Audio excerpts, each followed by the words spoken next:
Assalamualaikum warahmatullahi wabarakatuh. Perkenalkan, nama saya Randy Setrio Pratama, Program Studi Pendidikan Ekonomi Universitas Sriwijaya. Kita mulai dari mikro. Kata mikro artinya kecil, dari fokusan ke unit-unit kecil dalam perekonomian, kayak individu, rumah tangga, atau perusahaan. Kalau kamu buka warung kopi, kamu udah terlibat dalam ekonomi mikro. Kamu mikirkan harga, bahan baku, cara naik jualan, dan bagaimana cara tetap untung walaupun harga kopi naik. Itu semua adalah keputusan ekonomi mikro. Mikro membahas pertanyaan kayak kenapa harga naik kalau permintaan tinggi, dan juga bagaimana cara perusahaan nentuin harga jual yang pas. Kenapa orang lebih memilih barang A daripada barang B? Itu ekonomi mikro, fokusnya ke perilaku individu dan interaksi antara pelaku ekonomi di pasar tertentu. Jadi mikro lebih ke zona in, melihat bagian kecil dari ekonomi yang lebih besar.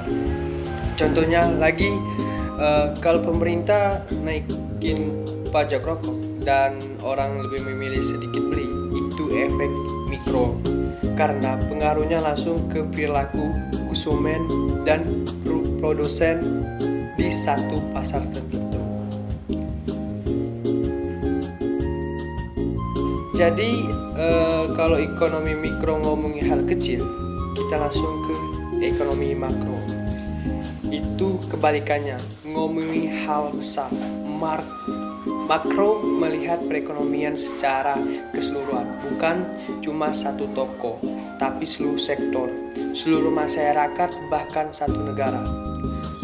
Topik yang dibahas makro itu gede-gede, banyak kayak pertumbuhan ekonomi, seberapa cepat ekonomi di negara berkembang, dan inflasi, terus kenapa harga barang-barang naik.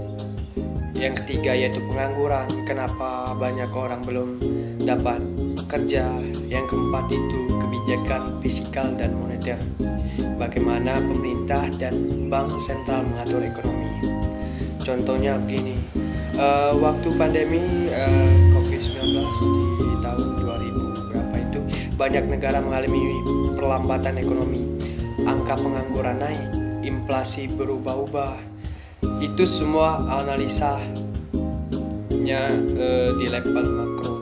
Bayangin aja, kalau mikro itu kayak kamu lihat satu iklan di akuarium, makro itu kamu lihat seluruh akuarium, gimana semua ikan, air, dan ekosistemnya berinteraksi bareng-bareng. Jadi hubungan makro dan mikro itu adalah kedengarannya sangat beda. Dua-duanya nggak bisa dipisahin.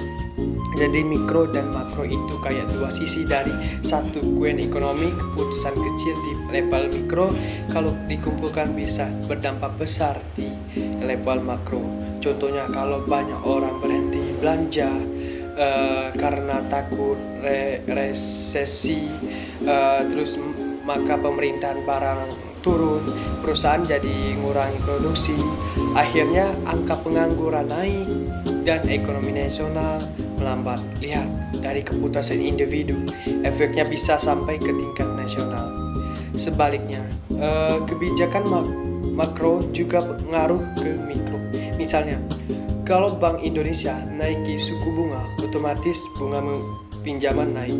Perusahaan jadi mikir dua kali buat ngambil kredit, dan konsumen juga jadi lebih hemat.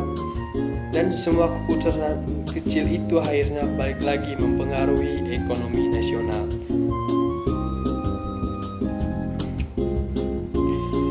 Jadi singkatnya, ekonomi mikro itu tentang keputusan kecil dari individu dan perusahaan. Sedangkan ekonomi makro itu tentang gambaran besar dari seluruh aktivitas ekonomi. Kalau kamu ngerti dua-duanya, kamu bisa lihat hubungan antara kehidupan sehari-hari dengan kondisi ekonomi dunia. Mulai dari mulai dari harga makanan, gaji, sampai kebijakan pemerintah, semua menyambung lewat dua cabang ilmu ini, antara mikro dan makro. Makanya buat kamu yang mau belajar ekonomi, bisnis, atau cuma pengen ngerti kenapa harga cabai bisa bikin heboh nasional, pahami dulu dasar makro dan mikro ekonomi.